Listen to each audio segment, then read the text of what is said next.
అందరికీ నమస్కారం. నేను మీ కీర్తన దేవరాయ. ఇవాళ మనతో పాటు మన స్టూడియోలో ఉన్నారు celebrity astrologer, life coacher, Balatripura Sundari ఉపాసకురాలు డాక్టర్ ఆర్వి సుధా గారు. మరి ప్రతి నెల లాగానే మనం ఈ నెల కూడా ఈ అక్టోబర్ లో మేష ద్వాదశ రాశుల వారికి ఎలా ఉంటుంది, ఎలాంటి పరిహారాలు చేసుకొని వాళ్ళ జీవితాన్ని మంచి మార్గంలో పెట్టుకోవడానికి ఎలా ఉండాలి అనేది వివరించడానికి మేడం మన స్టూడియోలో ఉన్నారు. ముందుగా అడిగి తెలుసుకుందాం. మేడం నమస్తే. మేడం, ఈ అక్టోబర్ నెలలో మేషాది ద్వాదశ రాశుల వారికి ఎలా ఉంటుంది? దీనికంటే ముందు ఈ అక్టోబర్ నెలలో గ్రహస్థితి పాజిటివ్ గా ఉంటే కొంచెం ఇంకొంచెం పాజిటివ్ అవడానికి పరిహారాలు, నెగిటివ్ గా ఉంది అంటే కొంచెం పాజిటివ్ అవడానికి పరిహారాలు ఒకసారి వివరించండి. ఎప్పటికైనా లైఫ్ అంటే మిశ్రమమే, అంటే పాజిటివ్ ఉంటుంది, నెగిటివ్ ఉంటుంది, అది యాక్సెప్ట్ చేయాలి. ఓకే, అంటే ఏంటంటే ఇప్పుడు ఫస్ట్ గ్రహస్థితి మనం చూసుకోవాలి. ఎప్పటికైనా సరే అక్టోబర్ నెల ఫలితాలైనా సరే, ఏ నెల ఫలితాలైనా సరే, చాలా మంది ఏంటంటే మనకి కమెంట్లు కూడా పెడుతున్నారు, మీరేమో ఎక్కడెక్కడ గ్రహాలు ఉన్నాయో అవన్నీ పెడుతున్నారు అని. అవి చెప్పకుండా మనం చెప్పలేము అనమాట. గ్రహస్థితి తెలియకపోతే ఉత్తిని ఏదో చెప్పుకుంటూ వెళ్ళాలి అంటే అది ఏంటంటే జనరల్ ప్రెడిక్షన్స్ కింద అయిపోతుంది. ఎవరైనా చెప్పేయచ్చు. అంటే నీ మొహం చూసి మీకు ఫేస్ రీడింగ్ వచ్చాను అడుగుతూ ఉంటారు, ఏదో చెప్పేస్తే అది అయిపోయింది అంతే. ఇప్పుడు కొయ్య వాళ్ళు చెప్తారు, అలా అవుతుంది. సో అది తప్పని మనం ఏంటంటే ముందు గ్రహస్థితి ఎప్పుడు మాట్లాడుకుంటూ ఉంటాము. సో మనకి తెలిసిన విషయం ఏంటంటే 9 గ్రహాలు ఉన్నాయి. అందరికీ తెలిసిన విషయం ఏంటంటే గ్రహాలు మారుతూనే ఉంటాయి. మీ జాతకం ఒకటి, కానీ ఇప్పుడు గ్రహస్థితి అనేది ఇప్పుడు ఇంకోటి ఉంటుంది. ఇప్పుడు ఈ రోజు ఒకటి ఉంటుంది, రేపు ఒకటి ఉంటుంది, మనం చెప్పలేము అలాగా. సో ఈ గ్రహస్థితి అనేది పర్టికులర్ గా ఏంటంటే అన్ని మనకి ఎగ్జాక్ట్ మెజర్మెంట్స్ తోటి ఎక్కడ ఉంటాయి, ఏ డిగ్రీలో ఉంటాయి, ఇవన్నీ పెట్టి ఉంటారు అనమాట. కానీ మనం ఏంటంటే 9 గ్రహాలు మనకిచ్చిన పద్ధతి ప్రకారం 9 గ్రహాలు 12 రాసులు మనం మాట్లాడుకుంటాం. ఎందుకంటే ఈ గ్రహాలు ఈ 12 రాసుల్లోనే ఎక్కడో ఒక ఇంట్లో ఉండాలి, ఒక భావంలో గాని ఒక రాజులో గాని ఉండాలన్నమాట. సో ప్రస్తుతం ఎప్పుడైనా సరే ఈ అక్టోబర్ నెలలో ప్రస్తుతం మనం మాట్లాడుకునేది, ఎప్పుడైనా సరే నేను మాట్లాడేది ఫస్ట్ శని గ్రహం. నేను ఎప్పుడు శనీశ్వరుడు అంటూ ఉంటాను అనమాట. శనీశ్వరుడు ఎందుకు అంటున్నామంటే ఆయనే ఆయుకారకుడు, కర్మకు కూడా ఆయనే కారకుడు. కర్మ అంటే ఏంటి? మనం చేసే పనే మనకి కర్మ. దాంతో పాటే మనకి రిటర్న్స్ వస్తాయి, దాంతో పాటే మనకి బాధలు వస్తాయి. అంటే రోజువారు మనం ఏం పని చేస్తున్నాం దాన్ని బట్టి. సో ఎక్కువ కెరీర్ రిలేటెడ్ మనం శనికి మనం చెప్పుకుంటూ ఉంటాం అనమాట. సో శని గ్రహం ఇప్పుడు ప్రస్తుతం మనకి మీనంలో ఉన్నారు, ఆయన రిట్రోగ్రేషన్ లో ఉన్నారు. నవంబర్ 28 కి ఆయన ఏమో డైరెక్ట్ అవుతున్నారు. సో ఎవరెవరికి ఏలినాటి శని ఉంది, ఇప్పుడేమో కుంభరాశి వాళ్ళకి, మీన రాశి వాళ్ళకి, అలాగే మేష రాశి వాళ్ళకి ఏంటంటే ఏలినాటి శని ఉందన్నమాట.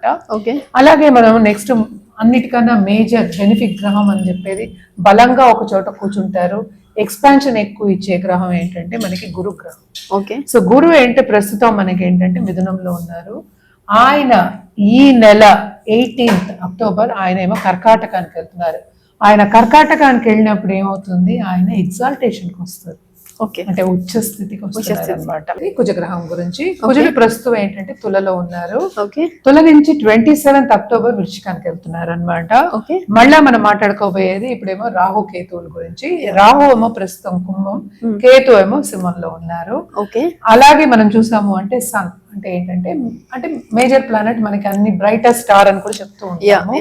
సూర్యగ్రహం, సూర్యగ్రహం ఏమో మనకి 17th అక్టోబర్ కి తులకి వెళ్తున్నారు. ప్రస్తుతం ఏంటంటే కన్యలో ఉన్నారు అనమాట. అలాగే నెక్స్ట్ మనం చూడబోయేది ఏంటంటే శుక్రుడు. శుక్రుడేమో కన్యకి 9th అక్టోబర్ కి మూవ్ అవుతున్నారు అనమాట. ప్రస్తుతం వీనస్ కేతు కలయిక మనకి సింహంలో ఉందన్నమాట. అలాగే మనం చూసాము అంటే సన్ గురించి మనం మాట్లాడుకున్నాం. ఇప్పుడు ఆయన ఏంటంటే డెబిలిటేషన్ కి వెళ్తున్నారు. అంటే మనకి తులలో ఆయన డెబిలిటేట్ అవుతారు అనమాట. సో 17th అక్టోబర్ కి డెబిలిటేట్ అవుతున్నారు అనమాట. నెక్స్ట్ మనం మాట్లాడుకోబోయేది బుధ గ్రహం గురించి. బుధుడు ఏంటంటే ప్రస్తుతం మనం ఎగ్జాల్టేషన్ పొజిషన్ లో ఉన్నారు. ఆయన 3rd అక్టోబర్ కి ఆయన తులకి వెళ్తున్నారు. అలాగే మనం చూసాము అంటే 24th అక్టోబర్ కి వృశ్చికానికి వెళ్ళిపోతున్నారు. ఆయన ఫాస్ట్ మూవింగ్ ప్లానెట్ అనమాట. ఇవి గ్రహస్థితులు. సో మనం చూసాము అంటే ఒక ప్లానెట్ ఎగ్జాల్టేషన్ కి వెళ్తుంది జూపిటర్, అలాగే సన్ డెబిలిటేషన్ కి వెళ్తోంది. సో ఇవేంటంటే మనం చూసాము అంటే 12 రాసుల వారికి కొంతవరకు ఇబ్బందులు అనేవి మనకి ఎక్కువ కనిపిస్తున్నాయి అనమాట.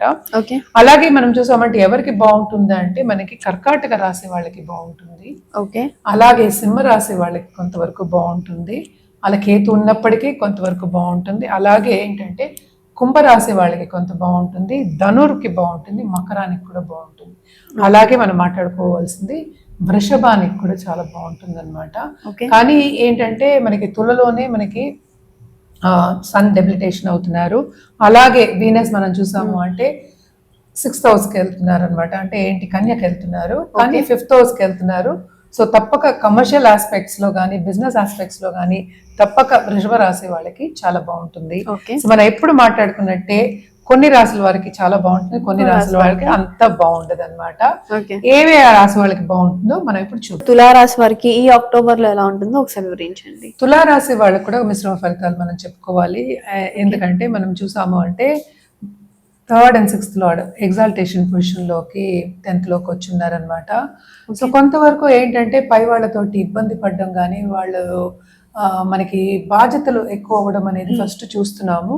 అదొకటి కాకుండాను వాళ్ళు ఇచ్చిన బాధ్యత కూడా ఏంటంటే సక్రమంగా నిర్వహించినా కూడాను అంత గుర్తింపు అనేది పై వాళ్ళ దగ్గర నుంచి, ఎస్పెషలీ పెద్ద పెద్ద ఎంఎన్సీస్ అవ్వచ్చు, లేకపోతే ఫర్మ్స్ అవ్వచ్చు, లేకపోతే ఒకళ్ళ కింద లాయర్ అవ్వచ్చు, ఇలాంటి వాళ్ళకి కొంచెం ఇబ్బందికరంగా అనిపిస్తుంది. కొంతవరకు ఇబ్బంది పడే ఒక నెల కింద మనం తీసుకోవాలన్నమాట. అదొకటి కాకుండా మనం చూసాము అంటే ఇక్కడ 11th లార్డ్ ఇక్కడే డెబిలిటేషన్ లో పడి ఉన్నారు. 12th లార్డ్ కలిసిన ఖర్చు విపరీతంగా ఉంటుంది. అటు లాభం వస్తుంది, అయ్యో నేను చేతి నిండా సంపాదిస్తున్నానంటే రెండో క్షణం ఎక్కడికో వెళ్ళిపోయింది అంటే లోన్స్ తీసుకునే ఒక పరిస్థితి వచ్చే ఛాన్సెస్ ఉంది. అండ్ లోన్స్ ఎవరికైనా ఇచ్చున్నా కూడా ఇచ్చే ఛాన్సెస్ కొంచెం తక్కువ. అంటే ఫైనాన్షియల్ సిచ్యువేషన్ అనేది కొంతవరకు ప్రాబ్లమ్స్ ఇచ్చే ఛాన్సెస్ ఉన్నాయి. అదొకటి కాకుండా మన మార్స్ ఏంటంటే towards end of this month మనకి ఏంటంటే వృచ్చికానికి వెళ్తున్నారు. అంటే 2nd లార్డ్ ఓన్ హౌస్ లో ఉన్నప్పుడు కొంతవరకు వీళ్ళకి ఫైనాన్షియల్ సిచ్యువేషన్ అనేది మెరుగుపడుతుంది. ఓకే, ఇప్పుడు ఈ కన్యా రాశిలో ఉన్న వారి వీళ్ళ లవ్ లైఫ్ ఎలా ఉంటుందో ఒకసారి వివరించండి. అంటే కొత్తగా పెళ్ళైన వాళ్ళకి కొంతవరకు మనం చూసాము అంటే ఎడబాటు వచ్చే ఛాన్సెస్ మనకి కనిపిస్తున్నాయి. అండ్ ఇబ్బందికరమైన ఒక సిచ్యువేషన్, అంత ఈజీగా ఏంటంటే అండర్స్టాండింగ్ అనేది ఉండదన్నమాట. అలాగే మనం చూసాము అంటే లవ్ రిలేషన్షిప్ లో కూడా కొంతవరకు పార్ట్నర్స్ వచ్చే ఛాన్సెస్ అంత కనిపించదు. మార్స్ ఏంటంటే తులలోనే ఉన్నారు కనుక కొంతవరకు ఏంటంటే కోపం ఎక్కువ అవ్వడం, అంటే రిలేషన్షిప్ కి కోపం అనేది ఒక శాపమే కదా. సో రిలేషన్షిప్ లో కొన్ని ఎడబాటు వచ్చే ఛాన్సెస్ అందుకే చెప్పాను అనమాట. అదే 2nd హౌస్ కి వెళ్ళినప్పుడు towards end of this month కొంతవరకు మెరుగుపడే ఛాన్సెస్ కనిపిస్తున్నాయి అనమాట. ఓకే, ఇప్పుడు తులారాశి వారు ఎవరైతే రియల్ ఎస్టేట్ రంగంలో ఉన్నారో వాళ్ళకి ఎలా ఉంటుందో ఒకసారి వివరించండి. తులారాశి వాళ్ళకి రియల్ ఎస్టేట్ రంగం అంటే 2nd లార్డ్ వచ్చినప్పుడే మనకి ఏంటంటే డబ్బు రావాలి కదా, ల్యాండెడ్ ప్రాపర్టీస్ రావాలి అన్నప్పుడు ఎవరైనా ఇప్పుడు కోర్ట్ కేసెస్ లో ఉన్నాయి నేను నెగ్గలేను అంటే కూడా దీనికి కూడా ఏంటంటే కాలతామదం అయ్యే ఛాన్సెస్ ఉన్నాయి. ఎక్కువ కమిషన్ బిజినెస్ లో ఉండడం, లేకపోతే క్రయ విక్రయాలు చేసే వాళ్ళు ఉన్నారు కదా, వాళ్ళందరికీ కొంతవరకు డబ్బు వచ్చే సూచనలు మనకి కనిపిస్తున్నాయి. కానీ ఏంటంటే ఖర్చు అయ్యే ఛాన్సెస్ కూడా అన్ని కనిపిస్తున్నాయి అనమాట. సో తప్పక ఏంటంటే వాళ్ళకి మిశ్రమ ఫలితాలే ఘోషిస్తున్నాయని చెప్పాలి. మేడం, ఇప్పుడు మీరు తులారాశి వారికి ఎలానో వార్న్ చేశారు కరెక్ట్ గా లేదు రాశి అని చెప్పి, సో కొంచెం పాజిటివ్ అవ్వడానికి ప్రెడిక్షన్స్ చెప్పండి. తప్పక పరిహారాల విషయానికి వస్తే కనుక తప్పక వీళ్ళు ఫస్ట్ శని కాళ్ళు పట్టుకోవడం మంచిది, శనీశ్వరుడిది. ఎందుకంటే మనం చూసామంటే శనీశ్వరుడు ఇక్కడ ఎగ్జాల్టేషన్ లోకి వస్తారనమాట. ఆయన కాళ్ళు పట్టుకుంటేనే ఏంటి మనకి ఏంటంటే మన కర్మ కూడా బాగుంటుంది, అంటే కెరియర్ లో కూడా కొన్ని ఇబ్బందులు రాకుండా ఉంటాయి అన్నమాట. సో ఏం చేయాలి అంటే కనుక నవగ్రహాల చుట్టూ ప్రదక్షిణ చేయడం, శనివారం తైల దీపం పెట్టుకోవడం, రెండు వెరీ ఇంపార్టెంట్. అదొకటే కాకుండా డైలీ సూర్యుడికి అర్ఘ్యం ఇవ్వడం చాలా మంచిదన్నమాట. అలాగే ఏంటంటే వీళ్ళు హనుమాన్ చాలీస చదువుకోవడం ఇంకా మంచిది. సో ఇవన్నీ చేయొచ్చు, ఏదో ఒకటైనా చేయొచ్చు, చాలా చాలా మంచిది.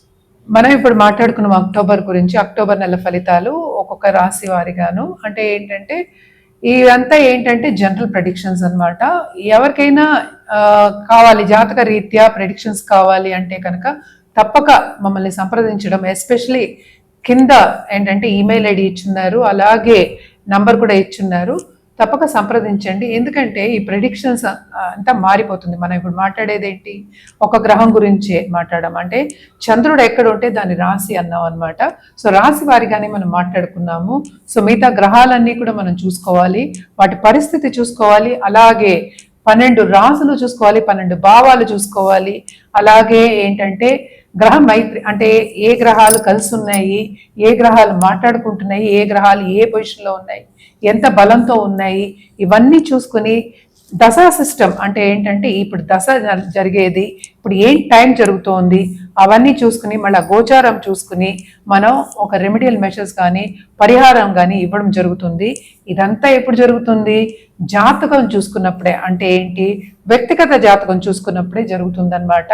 అది కూడా ఏంటంటే మనం మన దగ్గరికి రాకపోయినా ఎవరో ఒక మంచి పండితుడి దగ్గరికి వెళ్ళి జాతకం అంటే అస్ట్రాలజీ బాగా తెలిసిన వాళ్ళ దగ్గరికి వెళ్ళి చూపించుకుని పరిహారాలు చేసుకుంటే అది కరెక్ట్గా ఉంటుంది. అంటే ఏంటి? లైఫ్లో ఎవరైనా పైకి రావాలని అనుకుంటారు. సో తప్పక మీరు పైకి రావాలి, మీరు గోల్ సాధించాలి, పాజిటివ్గా ఉండాలి, అన్నీ బాగుండాలి, హ్యాపీగా ఉండాలి అంటే తప్పక జాతక రీత్యా పరిహారాలు చేయడం అనేది వెరీ ఇంపార్టెంట్. అలాగే ఏంటంటే దానికి తగ్గట్టే మనం ఏంటంటే జాతిరత్నాలు ఇవ్వాలా, జపాలు ఇవ్వాలా, పూజలు చేయాలా, ఎలా చేయాలి, ఎన్ని రోజులు చేయాలి, ఎక్కడ చేయాలి, ఎవరితో చేయాలి, ఇవన్నీ కూడా చెప్పడం జరుగుతుందన్నమాట. సో తప్పక మీకు ఇంట్రెస్ట్ ఉంటే కనుక మీ జాతక రీత్యా మీకు పరిహారాలు కావాలి, అలాగే ప్రాబ్లమ్స్ ఉన్నాయి, దానికి సొల్యూషన్ కావాలి అనుకున్న వాళ్ళు కింద స్క్రోల్ అయ్యే నంబర్కి సంప్రదించండి.